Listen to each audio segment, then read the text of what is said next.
morning mga kaibigan, ang inyong munting lingkod ay muling nagbabalik para makipagdaldalan at chismisa na naman sa inyo patungkol sa mga buhay ng ating mga iniidolong at mga hinahangaang mga artista. Ngayon nating pag-usapan ang buhay pag-ibig ni Joey Marquez at ang mga babaeng nakabahagi ng kanyang pagmamahal. Pero bago yan kaibigan, shoutout muna dyan sa ating hindi lang mga gwapo at maganda, kundi mababait pang mga subscribers. Pasensya na kayo kay may matabel na bata.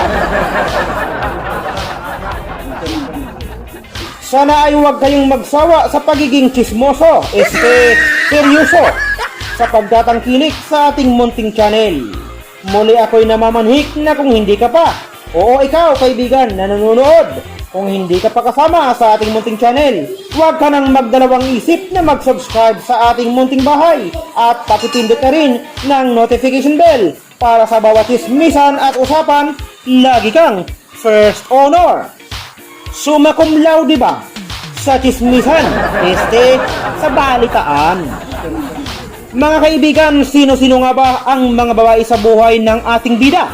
Pero bago yan, kunting pagpapakilala muna sa ating bida. Joselito Perez Marquez, ang tunay niyang pangalan, na mas tanyag sa pangalang Joey Marquez, isang Filipino actor, politician, former professional basketball player, at isang bihasang komedyan. Naging mayor din ang ating bida ng Parañaque City taong 1995 hanggang 2004.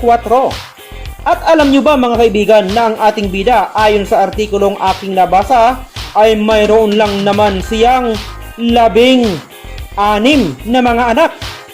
16? Oo kaibigan, tama ang narinig mo. 16 lang naman ang kanyang mga naging anak. Grabe pala itong ating idolo. Ang sipag. Sana all. Nakarami. Sana all. Hindi baog. Idol talaga kita, Kuya Joey. Talagang makajos ka, masunurin ka pa dahil sinusunod mo talaga ang nakasulat sa Biblia na go and multiply. Alam ko na, mga kaibigan, magaling si Kuya sa mathematics, lalo na sa pagpaparami. Multiplication ba? Ngayon siguro sapat na mga kaibigan ang ilang impormasyon na aking naibigay sa inyo upang lubos nyong makilala ang ating idolo. Ngayon, isa-isahin na natin ang mga babaeng nakatikim ng kanyang malaki, mahaba at masarap na pagmamahal. Oops! Ang isip nyo mga kaibigan, huwag malikot. Mga kaibigan, ang una sa baluta ay si Alma Moreno. Siya lang naman ay isa ring batikang aktres.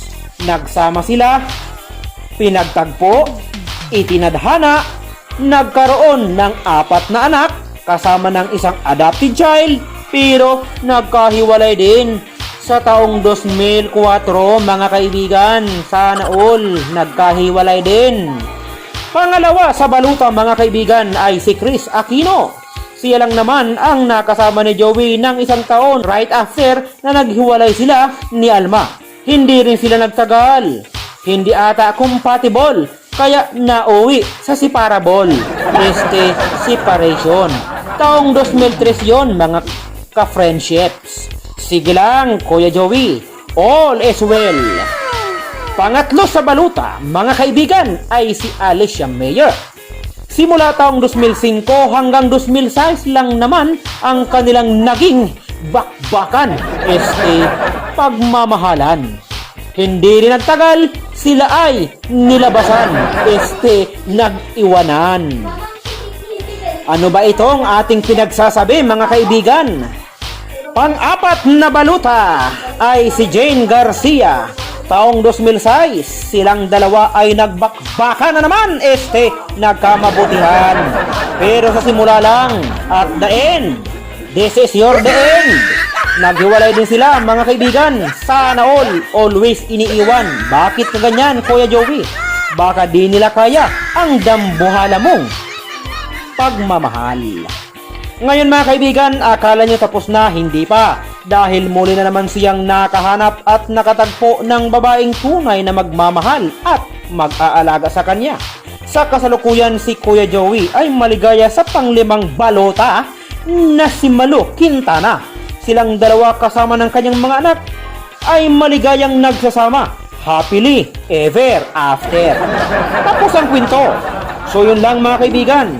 Hanggang dito lang ang kwentuhan natin. Bitin ka ba?